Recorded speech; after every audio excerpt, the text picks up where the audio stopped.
할렐루야. 따라하겠습니다. 천년왕국. 메시아의 나라가 천년왕국입니다. 예수님께서 메시아의 나라에서 이루어질 일들을 말씀해 주셨습니다. 이스라엘 12지파를 심판하리라. 예수님이 베드로에게 하신 이 말씀이 바로 천년왕국에 대한 말씀입니다. 베드로가 예수님께, 예수님, 우리는 처자식을 다 버리고 가족들까지 다 버리고 주님을 쫓았사온데 우리에게 주님을 이렇게 쫓은 우리에게는 무슨 유익이 있겠습니까? 그렇게 여쭤보자 그때 예수님께서 메시아의 나라를 설명하셨던 것입니다. 인자가 자기 영광의 보좌에 앉을 때 나를 쫓는 너희도 12보좌에 앉아 이스라엘 12지파를 심판하리라. 아멘. 이 성경 구절을 잘 기억하시기를 바랍니다. 이스라엘의 12지파가 언제 심판을 받느냐? 지금의 이스라엘의 12지파가 아니고 천년왕국에 들어간 이스라엘의 12지파를 심판하십니다. 천년왕국이란 일반적으로 천년이라고 하는 기간, 문자적으로 딱 천년의 의미를 말하거나 혹은 하나님께서 정하신 그 시간에 하나님이 정하신 일정 기간의 시간을 가리키는 것입니다.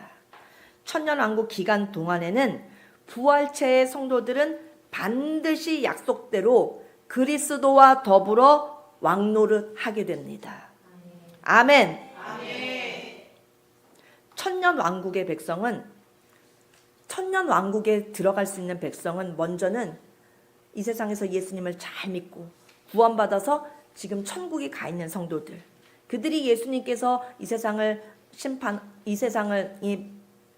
끝날 재림의 날, 예수님이 재림하시는 그때 먼저 갔던 성도들이 예수님을 쫓아서 같이 내려옵니다.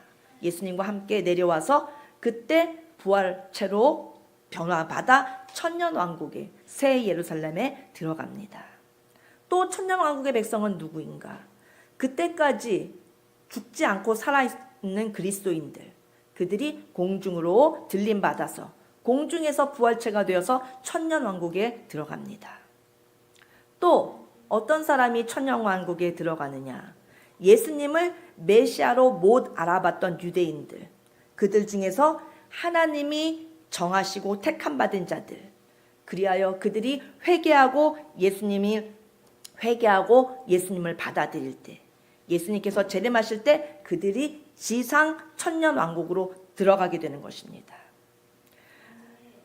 유대인들 예수님을 메시아로 못 알아봤으나 회개하고 주님께로 인도함 받은 사람들은 예수님의 상처와 못자국, 창자국을 보고 회개하여 예수님 재림하실 때 천년왕국에 들어가게 되는 것입니다.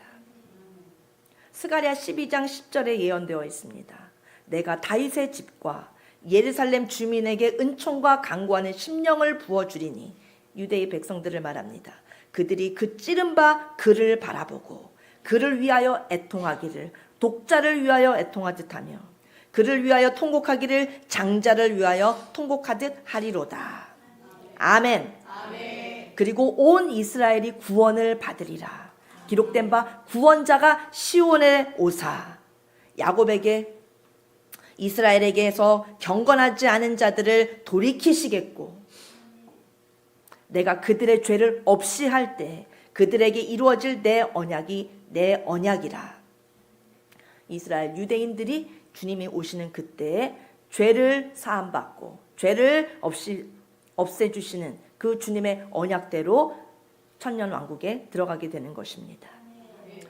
그들이 그 찌른 바를 바라보고 할 때 그들은 예수님입니다.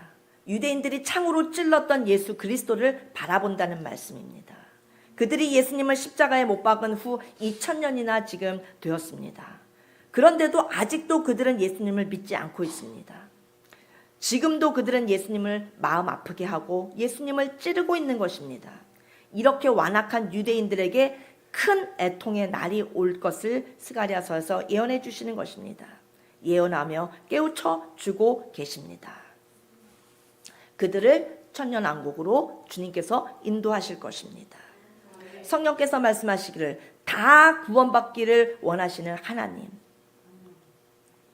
하나님은 모든 사람이 다 구원받기를 원하십니다. 아멘. 하나님께서는 이 세상에 있는 모든 사람들을 구원받기를 원하시지만 그럼에도 불구하고 하나님께서는 모든 사람들이 다 구원을 받는 것은 아니라고 분명히 가르쳐 주십니다. 아멘. 이스라엘 자손들의 수가 비록 바다의 모래 같을지라도 남은 자만 구원을 받으리니 하셨습니다. 이스라엘 자손들의 수가 비록 바다의 모래 같을지라도 남은 자만 구원을 받으리라고 증거하십니다. 역시 이스라엘 백성들뿐만 아니라 이방인들의 구원의 역사도 선택받은 자만 구원을 받을 수 있는 것입니다.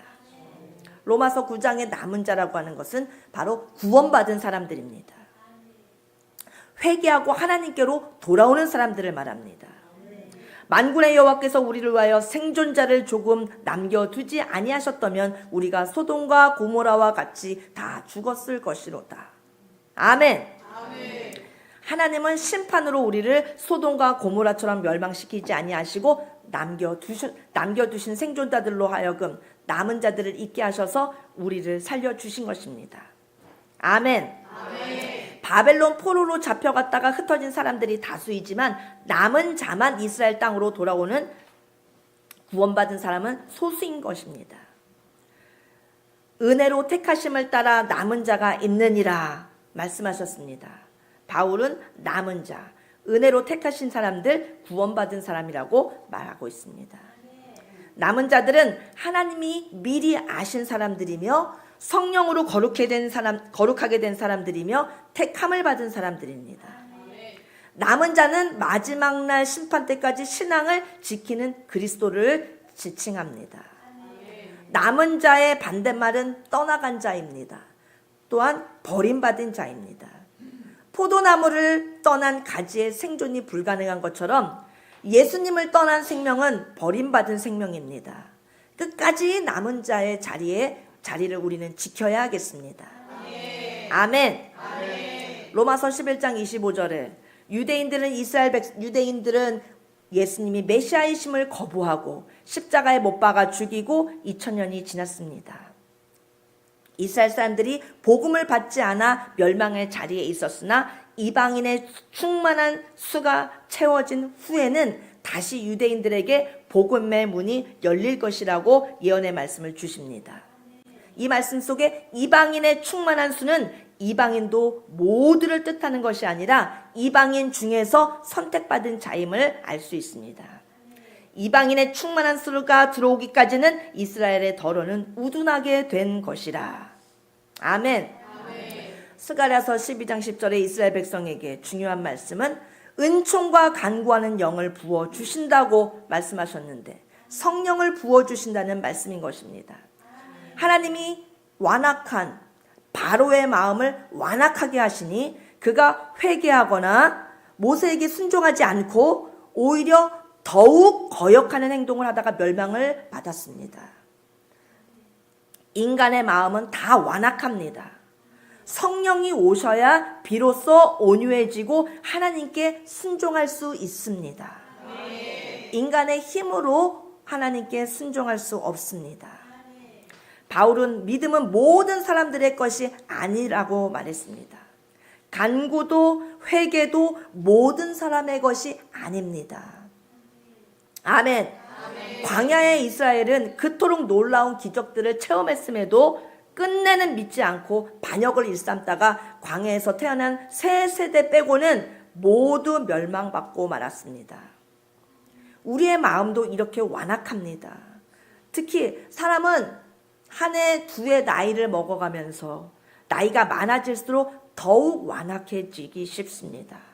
죄가 차곡차곡 두텁게 쌓여지기 때문인 것입니다. 나이 많은 분들일수록 더 많이 회개하고 더 주님 앞에 진실하고 더욱더 죄를 더 뉘우치고 더 정결하게 늘 회개하면서 죄를 씻으시기 바랍니다. 우리 마음을 강팍하게 완악하게 해서는 안 되겠습니다. 주님의 재림의 시간이 더더욱 가까워지고 있는 이때 우리는 더욱더 구원받은 자의 길로 계속 나아갈 수 있도록 우리는 기도하고 힘쓰며 말씀에 귀를 기울이며 살아야겠습니다.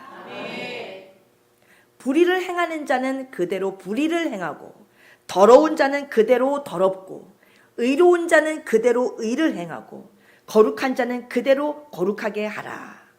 아멘. 고린도전서 15장의 말씀에 천년왕국의 근거가 되는 말씀, 부활의 순서를 말씀하고 있습니다. 첫째는 그리스도의 부활입니다. 그리스도께서 우리 중에서 첫 번째로 부활의 첫 열매가 되어주셨습니다. 예수님처럼 우리도 부활합니다.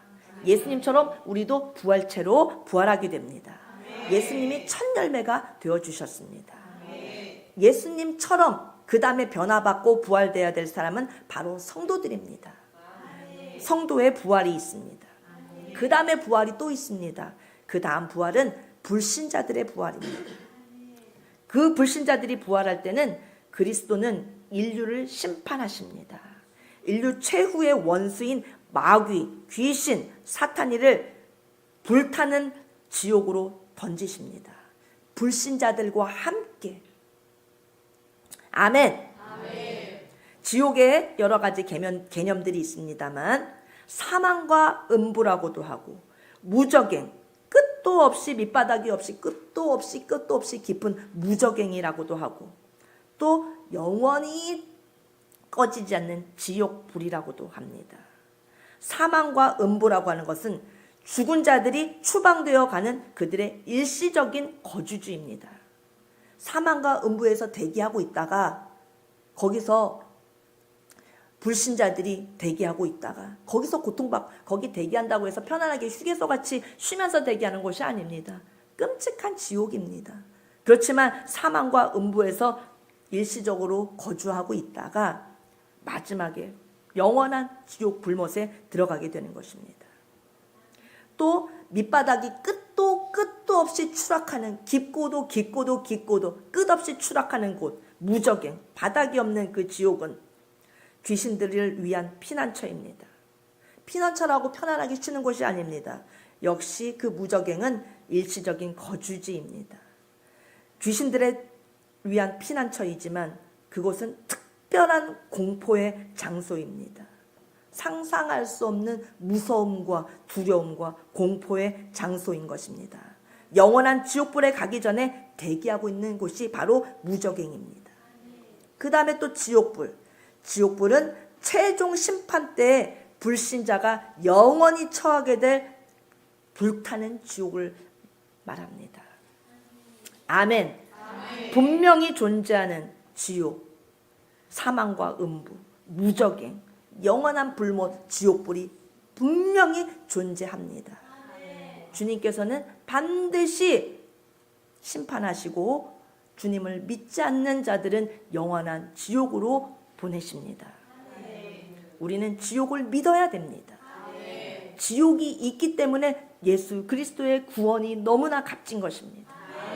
그것에 우리를 버리시지 않으려고, 그것에 우리를 가게 하시지 않으시려고 예수님이 대신 죄값을 치르신 것입니다.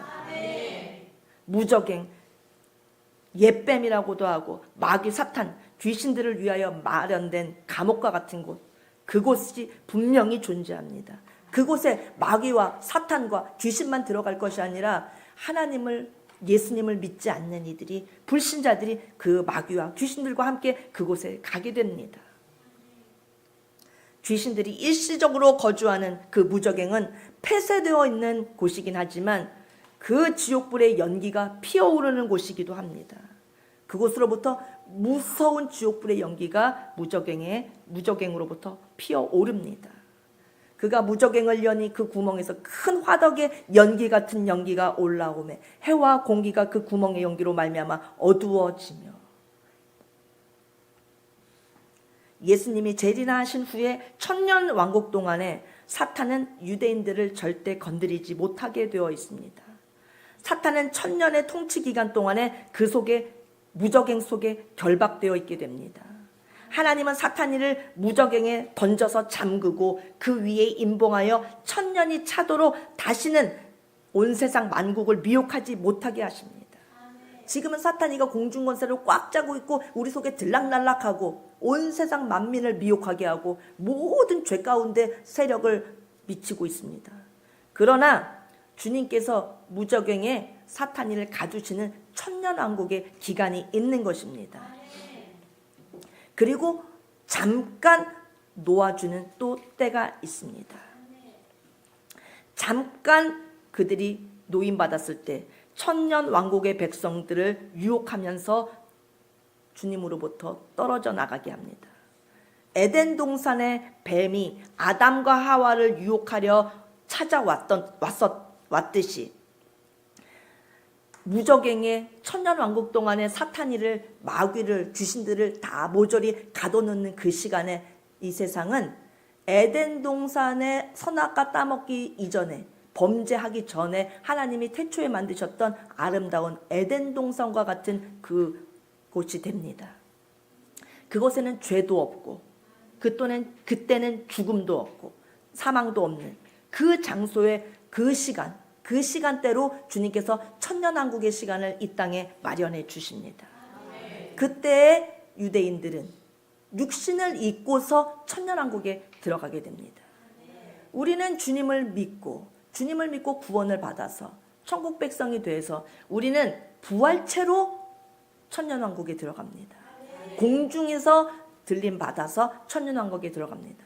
그러나 이 지상 가운데 천년왕국에 하나님께서 유대인들을 들여보내십니다. 그들은 육체를 입고 들어갑니다.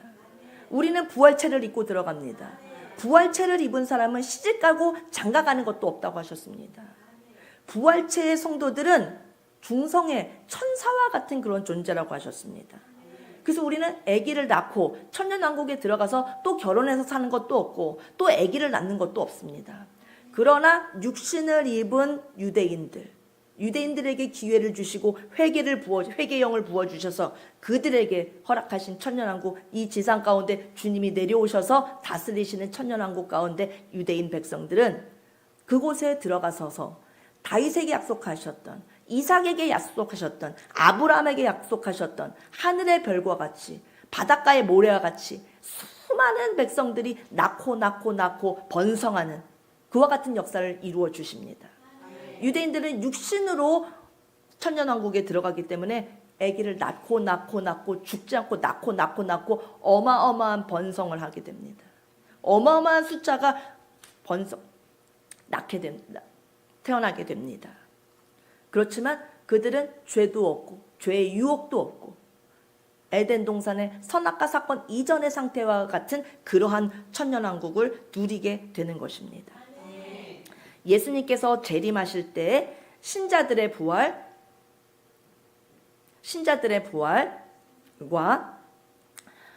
우리 신자들의 부활은 부활체를 입은 부활입니다. 그리고 불신자들의 부활이 있습니다. 천년왕국이 지난 시간에 불신자들의 부활, 우리 성도들이 예수님이 오셨을 때 부활합니다. 그리고 천년왕국이 지난 후에 불신자들의 부활 사이에 최소한의 시간이 1000년의 시간의 간격이 있음을 알 수 있습니다. 계시록 20장 5절에 그 나머지 죽은 자들은 그 1000년이 차기까지 살지 못하더라. 이는 첫째 부활이라. 이 첫째 부활에 참여하는 자들은 복이 있고 거룩하도다. 둘째 사망이 그들을 다스리는 권세가 없고 도리어 그들이 하나님과 그리스도의 제사장이 되어 1000년 동안 그리스도와 더불어 왕 노릇하리라. 왕 노릇한다고 하셨습니다. 예수께서 이르시되 세상이 새롭게 되어 인자가 자기 영광의 보좌에 앉을 때 나를 따르는 너희도 12 보좌에 앉아 이스라엘 12지파를 심판하리라. 아멘. 또 그가 모든 원수를 그 발 아래 둘 때까지 반드시 왕 노릇하시리니. 왕 노릇은 그리스도의 천년왕국 기간 동안의 왕 노릇을 가리킵니다. 우리는 그리스도가 부활체의 성도들과 더불어 왕 노릇하시는 천년왕국을 분명히 믿으시기 바랍니다. 아멘. 그리스도와 더불어서 우리는 왕의 노릇을 합니다. 이 천년왕국 이후에는 마귀의 멸망, 심판, 최후의 심판이 있게 되고 그 다음에는 영원한 신천신지가 계속되는 것입니다. 이와 같이 지금까지는 역사적인 전천년설이 대단히 폭넓은 지지를 받고 있었지만 요즘 신학교에서는 거의 다 무천년설을 강조해서 가르칩니다. 천주교는 물론이고 감리교, 침례교, 무천년설을 가르칩니다. 천년왕국이 없다는 것입니다. 교회가 타락할 때마다 나타나는 징조였던 것입니다. 무천년설은 문자 그대로 천년왕국은 따로 없고 주님께서 초림하셨을 때부터 재림까지의 교회 시대가 바로 천년왕국이라고 하는 설입니다. 유럽 교회가 타락하기 전에, 미국 교회가 타락하기 전에, 교회들이 타락하기 전에 무천년설을 주장하였습니다. 우리나라도 지금 무천년설이 아주 팽배하고 있습니다. 천년왕국은 반드시 있습니다. 아멘. 아멘. 아멘. 지금 사람들은 천년왕국 말하는 것을 되게 꺼려합니다.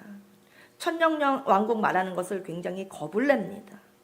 될 수 있으면 천년왕국이라는 말은 좀 피하고 싶어하고 입 밖에 내고 싶어하지 않습니다. 천년왕국 말하는 것을 그렇게 좋아하지 않습니다. 기도하지 않고 성령 충만받지 않고 예수님을 사모하지 않는 사람들은 예수님의 재림을 말하는 것을 매우 두려워하고 싫어합니다. 될 수 있으면 예수님의 재림도 말하지 않으려고 하고 그 이후에 천년왕국도 말하지 않으려고 합니다. 안 믿어지니까 말하지 않는 것입니다. 재림도 믿어지지가 않고 천년왕국이 도래한다는 것도 믿어지지가 않는 것입니다. 그래서 말하기 싫어하는 것입니다. 그래서 무천년을 주장하는 것을 좋아합니다. 천년왕국은 따로 없다라고 말하고 싶어하는 것입니다. 그리스도의 신부들에게 주어지는 하늘의 상급인 천년왕국을 언급하자고 하니 믿음도 따라주지 않고 주를 위해서 한 것도 하나도 없기 때문에 그래서 무천년을 주장하고 천년왕국이 없다고 하는 것입니다. 무천년설을 주장하고 천년왕국이 없다고 하는 것이야말로 타락으로 가는 지름길입니다.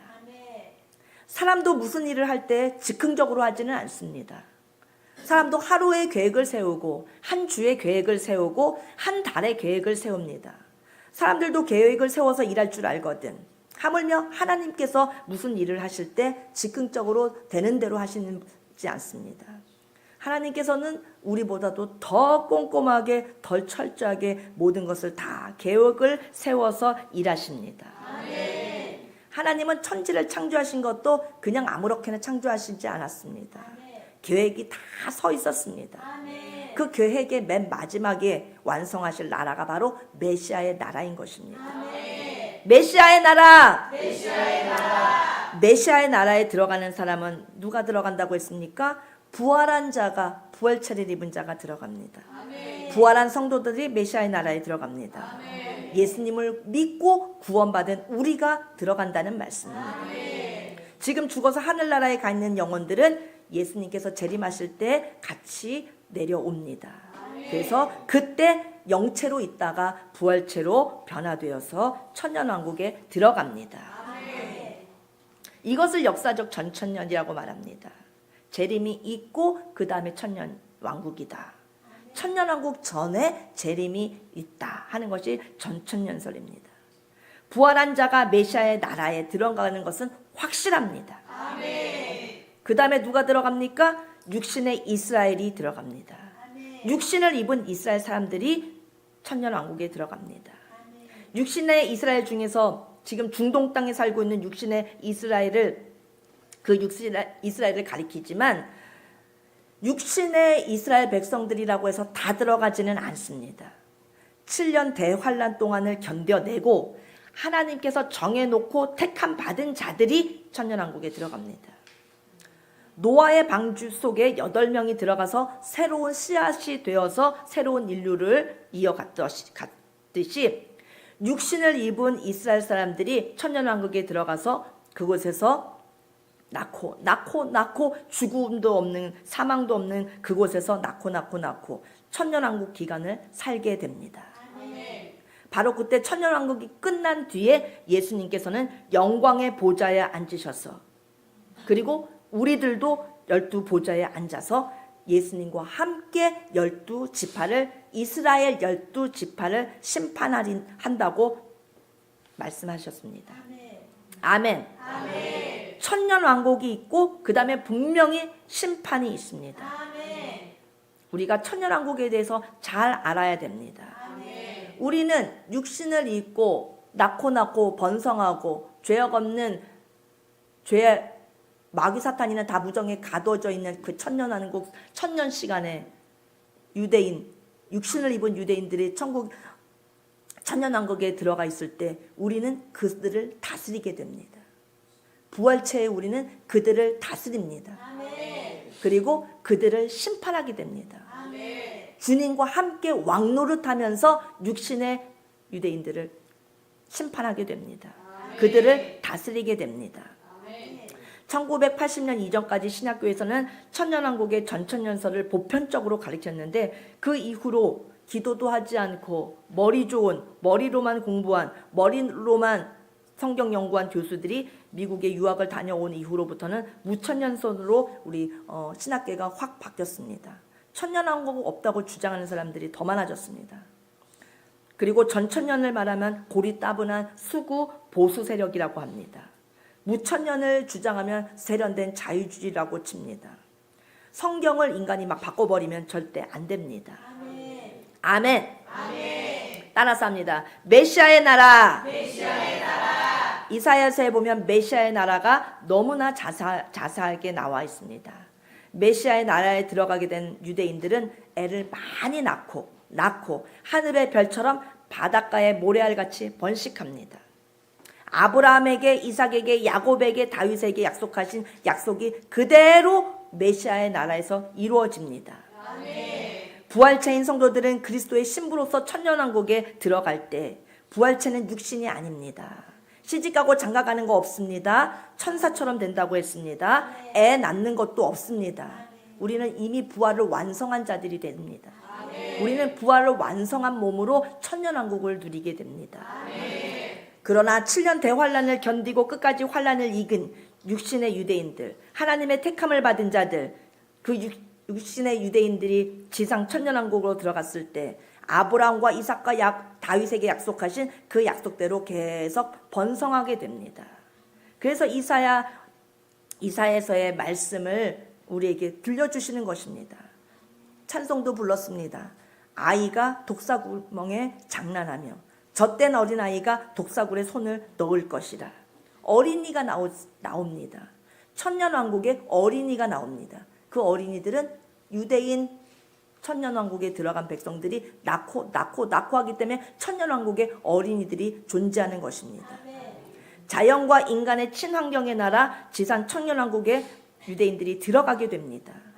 환경단체에서 친환경을 부르짖고 애쓴다고 해서 이 세상이 친환경 세상으로 바뀌는 것이 아니고 메시아의 나라가 도래하면 친환경 나라가 됩니다. 메시아 나라가 이 땅에 임해야 그곳에 들어갈 때 진정한 친환경을 우리는 영원토록 누리게 되는 것입니다. 천년왕국 그곳은 독사하고도 장난치며 노는 곳입니다.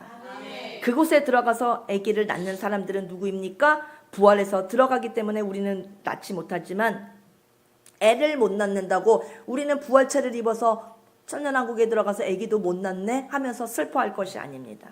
우리는 구원의 완성을 이룬 사람들입니다. 부활은 구원의 완성입니다. 부활한 사람들은 다시 시집가고 장가감이 없습니다. 천년왕국에 들어갈 때 남자 여자가 없어져 버립니다. 육신으로 들어간 유대인들은 아기를 많이 낳습니다. 그들은 부활체가 아니라 육신으로 천년왕국에 들어가서 살기 때문입니다. 그들을 우리가 다스리는 것입니다. 우리는 왕으로 천년왕국의 왕으로 들어가게 됩니다. 유대인들은 백성으로 천년왕국에 들어갑니다. 여러분들은 왕이 되시고 싶으십니까? 백성이 되고 싶으십니까? 우리는 천년왕국의 왕이 되고 싶습니다. 그리스도와 더불어 영원히 왕노릇하고 싶습니다. 부활한 사람들은 왕입니다. 주님은 먼저 선민을 택하셔서 이스라엘 백성을 택하셔서 그렇게 특별 대우하시고 사랑해 주시는 것 같았지만 사실은 우리가 더 좋은 겁니다. 그들이 선민인지 우리가 선민인지 우리는 부활체로 부활을 완성하는 사람들이 되는 것입니다. 아멘. 선민이라고 해서 완악하고, 선민이라고 해서 메시아도 못 알아보고, 선민이라고 해서 예수님을 십자가에 못 박혀 죽인 그들은 지금까지도 메시아가 안 왔다고 생각하면 아직도 메시아가 오기를 기다리고 있습니다. 예수님 벌써 2000년 전에 왔다가 구원을 다 이루시고 가셨잖아요. 승천하셨잖아요. 이제 다시 재림을 기다리고 있는 이때라도 이스라엘 백성들은 아직까지도 메시아 안 오셔서 메시아를 기다리고 있습니다. 예수님에 대해서 눈이 멀어 있습니다. 아직도 예수님의 가슴에 못을 박고 있습니다. 마음을 아프시게 해드리고 있습니다.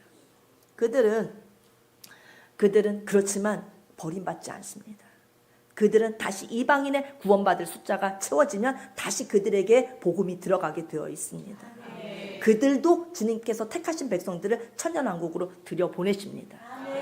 그렇지만 아브라함에게 하신 약속을 이루시려고 바닷가의 모래같이 하늘의 별과 같이 번성하게 하신다는 그 약속을 반드시 이루시기 위해서 주님께서는 이스라엘 유대인들 육신의 백성들을 육신을 입은 사람으로서 천년왕국에 들어가서 번성하게 하시는 그 약속을 이루시는 것입니다.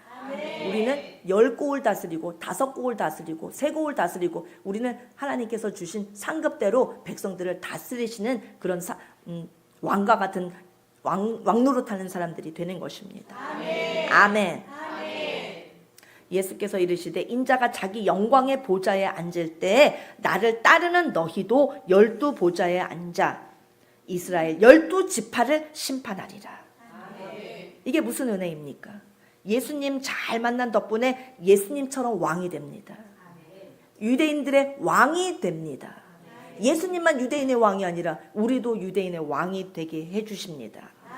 이기는 그에게는 내가 내 보좌에 함께 앉게 하여 주기를 내가 이기고 아버지 보좌에 함께 앉은 것과 같이 하리라. 예수님께서 하나님 아버지 보좌에 함께 앉은 것처럼 우리도 믿음을 잘 지키고 끝까지 이긴 우리는 주님과 같은 보좌에 앉게 해주신다고 약속해 주셨습니다. 할렐루야. 상상도 하지 못하는 은혜인 것입니다. 아멘. 주님께서 예비하신 천년왕국 새 예루살렘에서의 상급은 교회 다닌 횟수에 비례하지 않습니다. 하늘나라 상급은 내가 예수님을 믿은 게 모태신앙적부터라고 해서 큰 상을 타는 것이 아닙니다. 상급은 연조와 비례하지 않습니다. 상급은 늦게 예수님을 믿었다 할지라도 70세, 80세 어르신 때 예수님을 만나고 복음을 접했다 하더라도 그때부터 열심히 전도하고 그때부터 열심히 예수님 예배 생활하고 감사 생활하고 막 온 성도들 축복해주고 기도해주고 그 노인으로서 사명을 잘 감당하면 그도 천국에 가서 큰 상급을 받을 수 있는 것입니다. 아, 그래요? 그러면 저는 이제 지금부터 이제 방학에 들어가겠습니다. 죽을 때 70세째 다시 오겠습니다. 하고 교회를 뛰쳐나간다면은 언제 우리는 죽을지 모릅니다. 한 번 나가면 다시 못 돌아온다는 것을 아시고 절대 나가려고 하는 생각을 버리십시오. 아멘.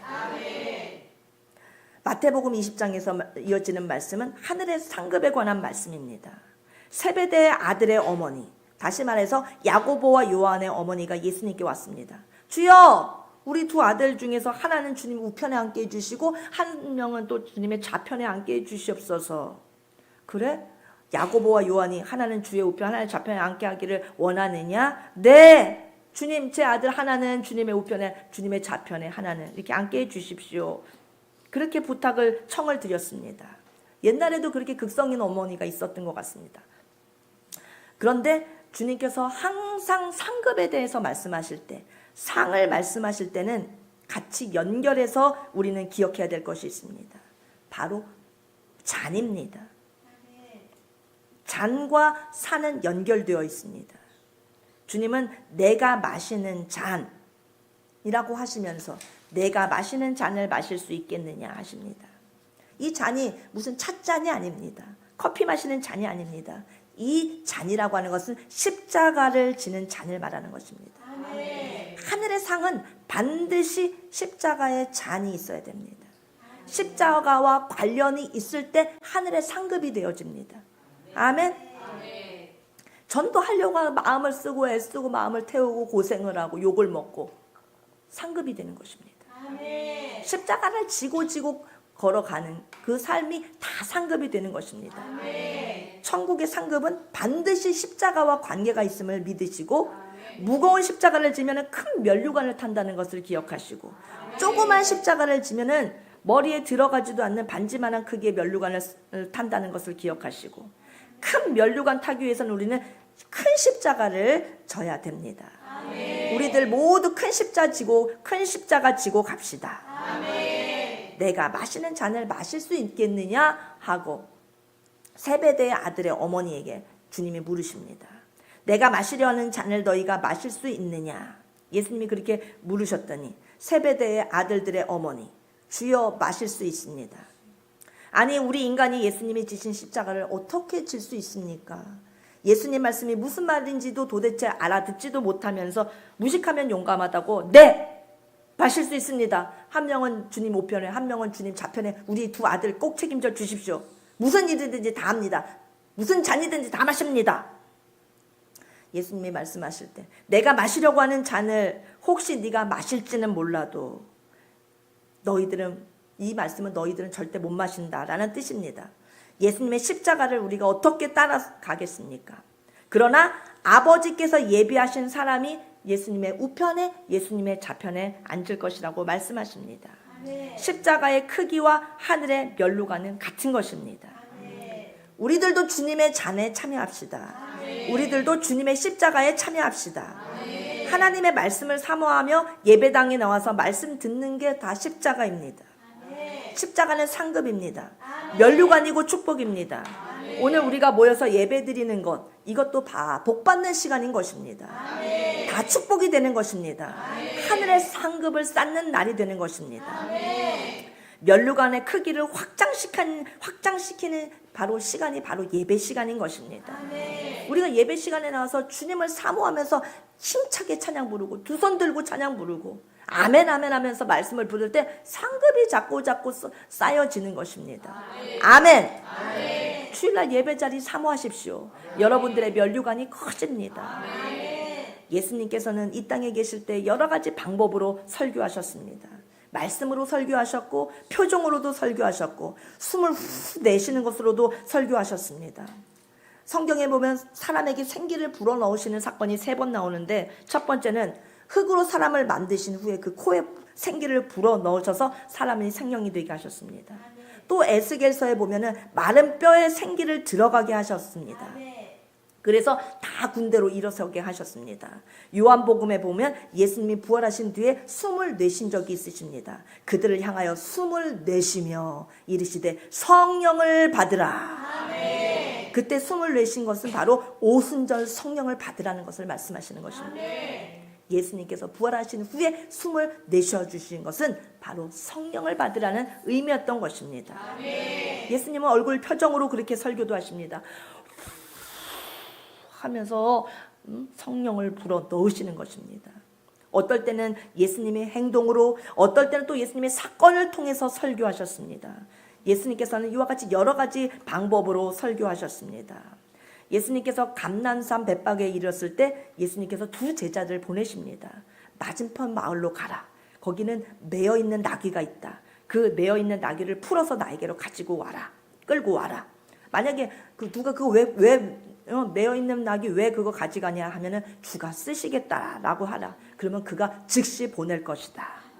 그래서 제자들이 갔더니 정말 예수님께서 명령하신 그대로 나귀와 나귀 새끼가 메어져 있었습니다. 그래서 그것을 끌고 와서 자기들의 겉옷을 그 위에 얹은 다음에 예수님 위에 타십시오 하고 예수님께 태워드렸습니다. 이 마태복음 21장은 마가복음의 11장 사건과 같이 보아야 합니다. 마가복음 11장은 이런 내용이 나옵니다. 이튿날 그들이 베다니에서 나왔을 때 예수님께서 시장하신지라 멀리서 잎사귀 있는 한 무화과 나무를 보시고 혹 그 나무에 무엇이 있을까 보신즉 잎사귀 외에 아무것도 없더라. 이때는 무화과의 때가 아님이라. 이제부터 영원토록 사람이 너에게서 열매를 따먹지 못하리라 하셨더니 이튿날에 그 무화과 나무가 뿌리째 마른 것을 보게 됩니다. 아멘. 베드로는 전날에 예수님께서 저주하신 것이 생각나서 랍비어 보소서 저주하신 무화과 나무가 싹 말라버렸나이다. 예수님께서 말씀하셨습니다. 하나님을 믿어라. 하나님을 믿으면 이보다 더한 일, 산을 들어서 바다에 던져져라 하면 그것도 된다. 그 말하는 것이 다 이루어질 줄 믿어라. 마음에 의심하지 않으면 그대로 된다. 이렇게 말씀하셨습니다. 믿으면 됩니다. 믿으면 안 될 일이 없습니다. 산도 바다에 던져집니다. 말씀드렸지 않습니까? 새벽기도 가는 할머니, 산을 고개를 넘어서 새벽기도 가는 할머니가 이 산 좀 주님 바다에 던져 주십시오. 기도하고 새벽기도 가는 길이 너무나 험하고 너무나 고통스럽습니다. 이 산 좀 허물어 주셔서 이 산 좀 바다에 던져 주십시오. 말씀을 갖고 붙잡고 기도했더니 교인들이 다 비웃었습니다. 주책이다 노인네가. 어떻게 산이 바다에 던져지냐. 그런데 어느 날서부터 막 드르락드르락 중장비 소리들이 나고 동원이 되고 헬기 소리가 나고 땅을 파헤치고 산을 파헤치고 하더니 거기에 헬기장이 들어서게 됐습니다. 평탄게 되었습니다. 아멘. 산도 하나님이 바다에 던지시는 분입니다. 믿으면 안 될 거는 아무것도 없습니다. 성경에 말씀하신 것은 다 이루어집니다. 성경은 주님이 약속하신 거기 때문에 성경 말씀을 붙잡고 기도하면 다 이루어집니다. 근데 믿음이 없이 기도하면 안 이루어집니다. 믿으면 됩니다.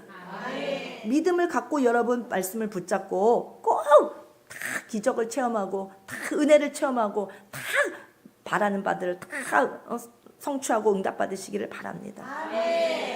예수님께서 길을 가실 때 시장하셔서 먹을 게 있나 하고 무화과 나무를 찾아갔지만 가까이 가서 보니까 잎만 무성하지 열매가 없는 것을 보고 나무를 저주하셨습니다.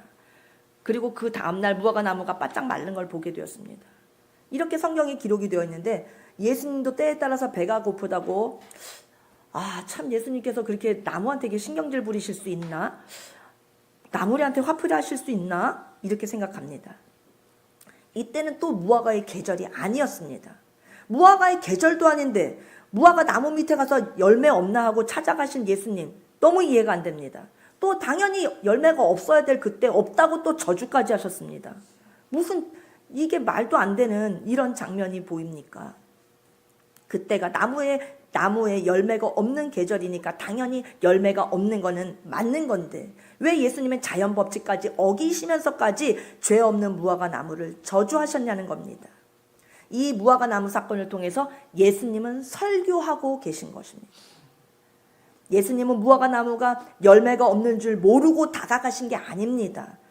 그 무화과 나무를 창조하신 창조주이신데 그걸 모르시겠습니까? 예수님이 계절 감각이 없으셔서 지금 무화과 나무가 열릴 때가 아니라는 걸 모르고 가서서 너 왜 열매를 안 맺혔니? 이렇게 하셨겠습니까? 다 아시고 가셨는데 왜 가셨냐? 설교하시려고 가신 것입니다. 사건을 통해서 설교하시려고 다가가신 것입니다. 예수님께서는 행동으로도 설교하시고 사건으로도 설교하십니다. 무화과 나무를 저주하시면서 말라버리시게 하신 것은 무슨 의미가 있는가? 첫째는 구약의 이스라엘, 구약의 교회를 폐하시겠다는 뜻입니다. 무화과 나무를 저주하신 것은 이 구약의 교회 이스라엘을 폐하시겠다는 뜻입니다. 세례 요한은 마태복음 3장에서 말했습니다. 그 완악하고 교만하고 예수님을 거부하고 위선적인 그 이스라엘 향하여 세례 요한은 경고를 날렸습니다. 도끼가 이미 나무 뿌리에 지금 놓였다. 너네들 조심해. 찍어 버린다. 도끼가 뿌리에 지금 와 있어. 경고! 이렇게 세례 요한이 경고했던 것입니다. 그런데 예수님은 아예 찍어 버리셨습니다. 무화과 나무에게 저주를 선포하신 것입니다. 그 무화과 나무는 세례 요한이 경고한 그 나무에 이어서 하신 말씀이신 것입니다. 구약의 교회를 상징하는 무화과 나무를 예수님은 아예 폐하시겠다고 하는 것을 보여주신 사건인 것입니다. 이해되십니까? 두 번째로 무화과 나무의 이 사건은 로마서에 나오는 참 감람나무의 말씀과 연결이 됩니다. 참 감람나무는 구약의 교회를 역시 말합니다. 구약의 교회를 폐하신 예수님께서 그렇다고 신약 성도인 너희들에게도 경고한다. 이스라엘만 폐하는 것이 아니다. 신약 성도들 너희들도 까불지 말아라. 구약 교회도 폐하시는 하나님이 신약 교회인 너희들일까 보냐. 역시 열매 맺지 않으면 너희도 저주를 받는다. 이 메시지를 들려주시는 것입니다. 하나님의 참뜻은 이방인을 하나님의 백성으로 살릴 뿐만 아니라 죽어가는 이스라엘 백성도 함께 살리고자 하시는 계획이 있으셨던 것입니다. 그래서 이방인의 구원의 계획을 두고서 이스라엘을 시기나게 하셨습니다. 아멘. 무화과 나무 사건에는 이와 같이 큰 두 가지 영적인 뜻이 담겨 있습니다. 이스라엘을 향하여 경고하시고 신약 시대를 살고 있는 성도들에게도 같이 경고하시는 것입니다. 우리 열매 맺읍시다. 주님이 그렇게도 원하시는 열매 맺어드립시다. 열매 맺지 않으면 주님이 경고하시고 주님께서 패하십니다. 우리는 마땅히 열매 맺으면서 우리만 천국 간다 하고 다 됐다, 다 이루었다 할 것이 아니라 지옥 갈 영혼들, 그 무서운 무적행, 그 무서운 사망의 음부, 그 무서운 영원한 불못에 우리는 사람들이 그곳으로 떨어지는 것을 보고 있으면 안 됩니다. 나는 구원받았으니까 됐어 하고 열매 맺지 않으면 안 됩니다. 아멘. 예수님의 무화과 사건을 통하여 말씀하신 것 같이 하루는 예수님이 예루살렘 가까이 오셨을 때 나귀를 타고 예루살렘 베다니 벳박에 이르렀을 때 예수님께서 건너가서 나귀 새끼를 데리고 오라 명령하셨습니다.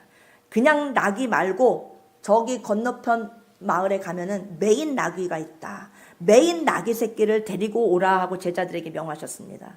따라서 메인 나귀. 예수님은 메인 나귀를 데리고 와라 명하신 사건을 통해서 말씀하시는 것이 있습니다. 하나님은 아무나 쓰시지 않습니다. 하나님은 메인 나귀를 쓰십니다. 하나님은 메인 나귀를 쓰신다고 하는 것을 가르쳐 주시려고 메인 나귀를 가지고 와라, 데리고 와라 하신 것입니다. 아멘. 네가 임신하였은즉 아들을 낳으리니 그 이름을 이스마엘이라 하라. 그가 사람 중에 들나귀 같이 되리니. 하갈을 통해서 이스마엘이 태어났습니다. 아브라함의 후처 하갈을 통해서 하나님께서 이스마엘을 낳으셨습니다. 그는 들나귀 같은 자식이었습니다. 이스마엘이 들나귀였고 이삭은 메인 나귀였습니다. 하나님은 들나귀 쓰시지 않으시고 메인 나귀를 쓰셨습니다. 하나님은 이스마엘 대신에 이스라엘 통해서 구원의 역사를 이루셨던 것입니다. 그 아이들이 장성함에 에서는 익숙한 사냥꾼이었으므로 들 사람이 되고 야곱은 조용한 사람이었으므로 장막에 거주하니 에서는 들 사람, 야곱은 장막에 거주한 사람, 집사람이었습니다. 에서는 들나귀였고 야곱은 집나귀였던 것입니다. 들사람 에서와 들나귀 이스마엘을 하나님이 쓰시지 않습니다. 하나님은 아무나 쓰시지 않고 메인 나귀를 쓰십니다. 우리는 다 메인 나귀가 됩시다. 따라서 메인 나귀가 됩시다. 메인 나귀가 됩시다. 메인 나귀를 쓰시는데 무엇에 매여야 됩니까? 하나님께서 메인 나귀만 쓰시는데 성도는 어떤 무엇에 매여야 됩니까? 사명의 메인 나귀 같아요. 성도는 사명에 잘 매여야 합니다. 사명에 매이자. 사도 바울은 내가 심령에 매인 바 예루살렘에 올라가는데 거기서 무슨 일을 당할지 알지 못하나 주 예수께 받은 사명, 하나님의 복음을 위하여 생명을 아끼지 않는다 라고 했습니다. 사명에 매였습니다. 사망도 생명도 아끼지 않으면서 사명에 매였습니다. 우리 모두 사명에 매입시다. 크든지 적든지 사명을 따라 살아야 됩니다. 아멘 사명, 아멘 사명, 아멘 사명. 우리 아멘 사명에 꼭 매입시다. 기도 사명에 매입시다. 기도 힘씁시다. 기도는 나의 사명이야. 아멘은 나의 사명이야. 감사할 줄 아는 사명에 매입시다. 복음을 전하는 사명에 매입시다. 에덴교회를 섬길 줄 아는 사명에 매입시다. 에덴교인이면서 에덴교회를 축복하고 섬기지 않으면 어느 교회를 다니시면서 섬기시려고 하시는 겁니까? 에덴교인이니 에덴교회를 사랑하고 섬기셔야겠죠. 두 번째, 성도는 직분에 매여야 됩니다. 직분이 주어지면 직분은 사람을 맵니다. 아멘. 우리 김현숙 권사님께서 그런 간증을 들려주셨습니다. 맨 처음에 신앙생활 시작하실 때 그 간증을 제가 여러 번 들었었는데 예수님을 믿기로 작정한 첫날부터 주방으로 들어가셨답니다. 예수님을 믿기로 작정한 그 날로부터 교회 주방으로 들어가셔서 팔을 걷어붙이고 주방 봉사를 시작하셨다고 합니다. 왜냐하면 교회 안 빠지려고. 사명의 직분에 나를 메어 놓는 것입니다. 주방 봉사에 나를 묶어 놓으신 것입니다. 권사님의 지혜로 그렇게 하셨을까요? 강력하게 김 권사님께 성령께서 덮어주셨다고 믿습니다. 아멘. 성령께서 그때서부터 강타하셔서 지금까지 이끌어 오신 줄로 믿습니다. 은혜를 쏟아 부으셨기 때문에 그 봉사가 가능했던 것입니다. 지혜로운 자입니다. 지혜의 성령께서 지혜를 주십니다. 우리가 직분에 매이는 자들이 되어야 됩니다. 나를 직분에 매어 놓으면은 직분에 매어서 주님이 쓰시는 그런 사람이 될 수 있습니다. 안수 집사님이면 안수 집사님 직분에 매이고, 교사면 교사 직분에, 찬양대원이면 찬양대 직분에. 지난주에 칭찬했더니 오늘 다 늦었어요. 그래서 늦어가지고 찬양대 연습도 못하고 서신 분이 있어요. 직분에 매입시다. 찬양대원이면 찬양대 직분에 매여야죠. 찬양대면서 나 찬양대 아닌 사람과 같이 늦게 오면 됩니까? 그러면 찬양대가 찬양대 연습할 때 안 오면 찬양대 아닌 사람이 일찍 와가지고 찬양대 연습해야 됩니까? 찬양대면 찬양대 직분에 매입시다. 구역장이면 구역장에 매여야 됩니다. 여전도 회장이면 여전도 회장으로 직분에 매일 수 있도록. 아멘. 직분에 우리를 메어 놓으면은 우리는 내 맘대로 할 수가 없습니다. 교회 빠질 수도 없습니다. 그러니 상급을 받게 되는 겁니다. 얼마나 감사합니까? 나를 메어 놓고 상 받을 수 있도록 지혜롭게 걸어가는 그 길이 얼마나 지혜자입니까? 우리 믿음 나태해지게 놔둘 수가 없는 것입니다. 그렇게 직분에 우리를 메어 놓읍시다. 또 우리는 말씀에 매여야 됩니다. 제일 중요한 매임이 바로 주의 종에게 매이는 것입니다. 주의 종에게 매이지 않는 나귀는 예수님께서 절대 안 타십니다. 그런 성도들은 주의 종에게 매이기를 그렇게도 싫어합니다. 성도들은 주의 종에게 매이기를 너무나도 싫어하는데 들락이 되려고 안간힘을 쓰고 펄떡펄떡 뛰는데 그러면서 주님이 안 타시고 쓰시질 않습니다. 우리는 들락이 되면 안 되고 예수님께서 쓰시는 나귀, 매인 나귀가 돼야 됩니다. 주의 종의 손에 매여야 됩니다. 이와 같이 자녀들은 부모님의 매여야 복을 받습니다. 남편은 아내에게 매이는 게 복입니다. 아내는 남편에게 매이는 것이 축복입니다. 성도들은 목사님께 매여야 복이 되는 줄 믿으시기 바랍니다. 교회에 소속되지 않고 자기 맘대로 오늘은 여기 교회 갔다 내일은 저기 갔다 하는 성도들이 한국에 굉장히 많습니다. 그래서 주일이 되면 오늘은 어느 교회 가볼까? 오늘은 순복음교회 가보자. 오늘은 여의도로 가보자.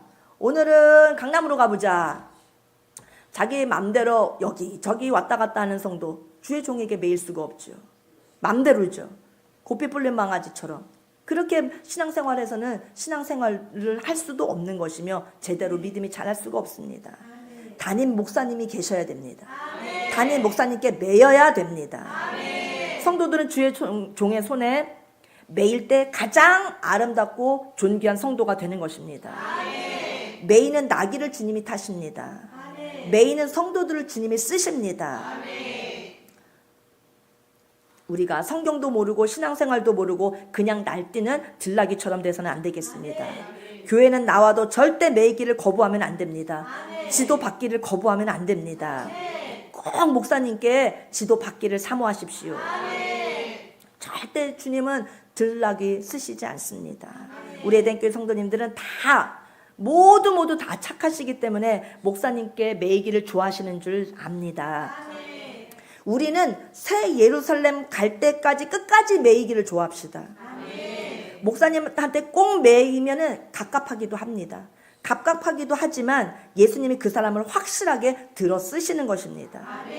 예수님이 아무 낙이나 데려오지 말고 건너편에 가서 매인 나귀를 데리고 와라 하셨습니다.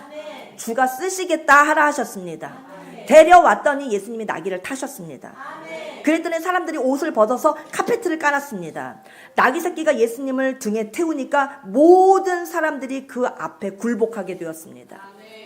우리도 예수님을 우리의 등에 태우면은, 우리 예수님을 우리 등에 모시면은 수많은 사람들이 우리 앞에 와서 다 카페트를 깔아놓습니다. 물론 낙이 새끼 기분 좋으라고 잘 걸어가라고 깐 것은 아닙니다. 예수님 바라보고 사람들이 깔아놓은 것입니다.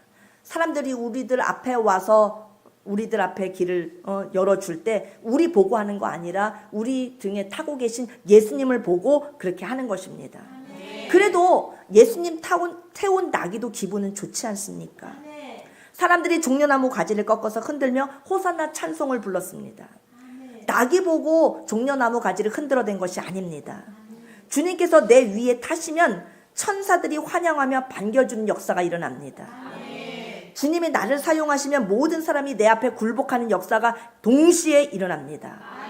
내 위에 타신 예수님께 경배하는 것이지만 주님이 타셨다고 하는 그 영광된 그 은혜로 말미암아 나도 함께 영광을 누리게 되는 것입니다. 예수님이 내 위에 타신 것이 무엇입니까? 좀 무겁고 갑갑하기도 하고 조금 고생스럽죠. 그 예수님의 타심이 바로 예수님의 십자가를 지고 가는 것입니다. 예수님이 내 위에 타시면 시온의 대로가 열려집니다. 시온의 대로를 따라서 천사들의 환영을 받게 됩니다. 그리고 새 예루살렘 성에 입성하게 되는 것입니다. 우리 예수님 등에 태우고 새 예루살렘까지 꼭 도착해야 됩니다. 아멘. 주님은 메인 나귀만 쓰십니다. 아멘. 예수님께서 왕노릇 하실 때 나도 주님의 보좌에 함께 앉아서 12지파를 다스리며 왕노릇하게 하십니다. 육신의 천년왕국의 백성들, 유대 백성들을 다스리게 하십니다. 반드시 예수님 잘 믿고 사명 잘 감당합시다. 주와 함께 영원히 왕노릇하는 축복이 우리 에덴의 모든 성도님들에게 임하기를 축복합니다. 아멘. 기도하겠습니다. 주님, 택함받은 자, 구원받은 자의 특별한 은혜를 내려주셔서 감사합니다. 우리들이 갈 곳 천년왕국이 예비되어 있음에 감사드립니다. 천년왕국 백성되게 하심에 감사드립니다. 마지막까지 주님께 매여 살게 하여 주시옵소서. 주의 종에게 매여 살게 하여 주시옵소서. 주님의 교회 사명을 감당하며 직분에 매이는 자로서 지혜롭게 살게 하여 주시옵소서. 각박하고 고생길이나 그것을 감당할 때 더 큰 면류관이 우리에게 주어지는 줄 믿습니다. 아멘. 주와 함께 영원히 천국에서 왕노릇하게 해주신다는 그 약속을 믿고 날마다 새 예루살렘 사모하며 나아가는 우리 모두 되게 하여 주시옵소서. 감사합니다. 예수님의 이름으로 기도하옵나이다. 아멘.